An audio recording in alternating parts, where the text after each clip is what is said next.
Assalamualaikum warahmatullahi wabarakatuh. Mari kita lihat apa sebetulnya yang disebut sebagai peningkatan komunikasi efektif.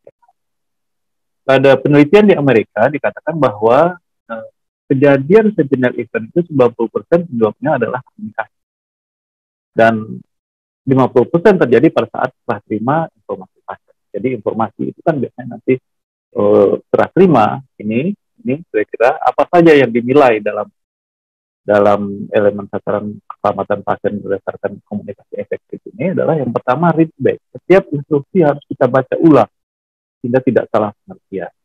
Kemudian nilai-nilai kritis harus dilaporkan secara kritis, harus segera dinilai. Dan yang kedua, yang ketiga ini tadi yang katanya di Amerika sangat rendah, end of communication.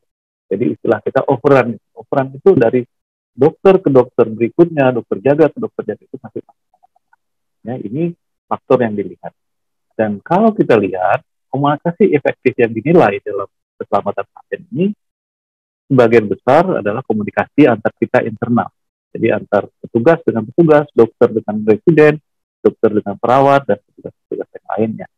Ya, ini salah satu instrumen yang biasanya kita lakukan yaitu SBAR, situation, background, assessment, dan inilah yang harus kita pegang kalau ada informasi yang dilaporkan oleh residen kepada konsulen, terutama kalau dia sedang di luar. Ya. Tapi itulah, jadi komunikasinya harus jelas dan ini harus dibaca ulang sehingga tidak kesalahan informasi. Namun ada komunikasi yang lebih penting daripada, bukan yang juga sangat penting, yaitu komunikasi efektif dokter dan pasien. Itu juga sangat penting. Kenapa? Karena komunikasi efektif dokter dan pasien ini banyak sekali menyebabkan tuntutan kalau kita tidak benar. Jadi dikatakan, ini yang dikeluarkan oleh Konsil Kedokteran Indonesia, Prof. Herku di dalamnya, yaitu pengembangan hubungan dokter pasien secara efektif dan efisien dengan tujuan penyampaian informasi untuk membangun kerjasama antara dokter dan pasien. Jadi yang penting di sini adalah kata-kata kerjasamanya. Jadi bukan saja perintah dari dokter ke pasien, tetapi bagaimana kerjasama ini dilaksanakan, dan ini dilakukan secara verbal dan non-verbal, menghasilkan pemahaman pasien terhadap keadaan kesehatannya, peluang, kendalanya, sehingga dapat bersama mencari alternatif untuk mengatasi permasalahan. Jadi bagus sekali definisi ini kalau kita bisa diterapkan kepada semua pasien-pasien. Bagaimana caranya? Ada 4 cara yang sederhana sebetulnya memberi perhatian, empati, membuka dialog, mencari solusi atau alternatif pemecahan masalah dan mengumpulkan hasilnya.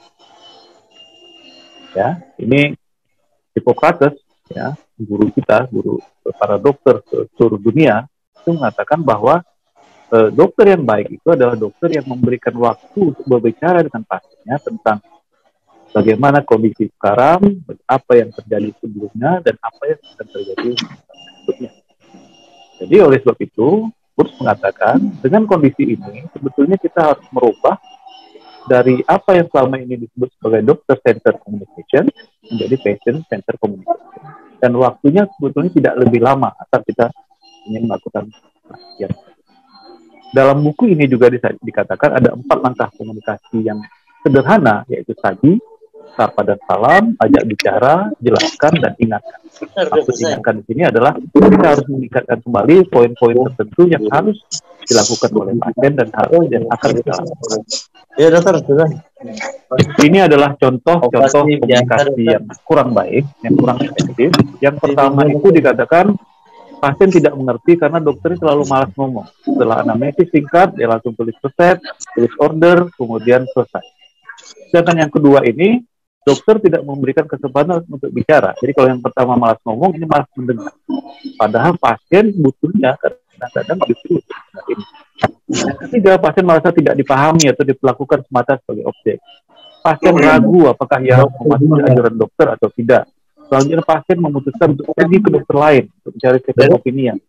Bahkan yang lebih berat lagi, pasien memutuskan untuk pergi ke pengobatan alternatif atau komplementer untuk menyembuhkan terapi. Jadi kondisi-kondisi inilah yang seharusnya tidak dilakukan oleh semua petugas atau pelayan kesehatan. Yang juga sangat penting adalah mengenai empati. Ya, empati ini sangat penting sekali. Karena dengan empati kita bisa merasakan dan mengerti kebutuhan pasien, kemudian menunjukkan sensitivitas dokter terhadap perasaan pasien, dan ketiga kemampuan perilaku dokter dalam memperlihatkan menyampaikan empati. Dan semakin ke belakang kita melihat di antara kita pun, di antara para dokter, di antara para residen, apalagi dengan majunya teknologi sekarang, empati ini semakin berkurang. Kadang-kadang kita dengan teman kita itu sudah tidak punya empati sekali, apalagi dengan pasien. Dan empati ini ada 6 level. Yang pertama, dokter menolak sudut pandang pasien. Jadi pasien ngomong, kita bilang, oh itu salah. Gitu ya. Kalau stres ya mengapa datang ke sini, ya lebih baik operasi saja sekarang. Gitu. Yang ketiga, dokter mengenal sudut pandang pasien secara sambil lalu. Oh, dokter tidak mengerjakan hal lain. Jadi dia sambil lalu, dia ngomong, kita nulis, kita pakai komputer, apalagi sekarang kita sudah pakai elektronik medical record yang memang cukup banyak harus ditulis. Akhirnya pasien ngomong, kita sambil ngetik. Itu saya tidak nyaman. Yang kedua, dokter mengenali sudut pandang pasien secara implisit. Jadi misalnya gini, pasien, pusing saya ini membuat saya sulit bekerja. Dokter ngomong, ya bagaimana bisnis Anda akhir-akhir ini? Jadi kurang-kurang nyambung, gitu ya.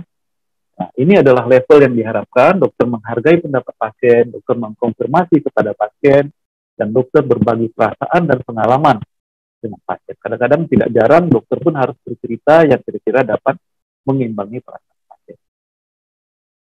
Baik, ini dikatakan dalam kurikulum kita, ya apa yang disebut sebagai komunikasi efektif, empati ini boleh dikatakan yang tradisional tidak diajarkan. Kita hanya mengenal komunikasi riwayat penyakit, mengajarkan bagaimana, itu merupakan bagian yang mudah, sebetulnya.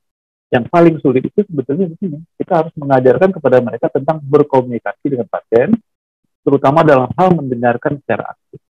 Jadi kita punya satu mulut dan dua telinga, itu berarti bahwa kita harus mendengar 2 kali dibandingkan berbicara yang hanya 1 kali. Ini yang jarang kita lakukan. Jadi seperti yang saya katakan tadi, ternyata komunikasi efektif ini mampu menghindarkan kesalahpahaman yang bisa menimbulkan dugaan malpraktik hingga berujung kepada tuntutan hukum. Saya kira itu yang dapat saya sampaikan. Terima kasih. Assalamualaikum warahmatullahi wabarakatuh.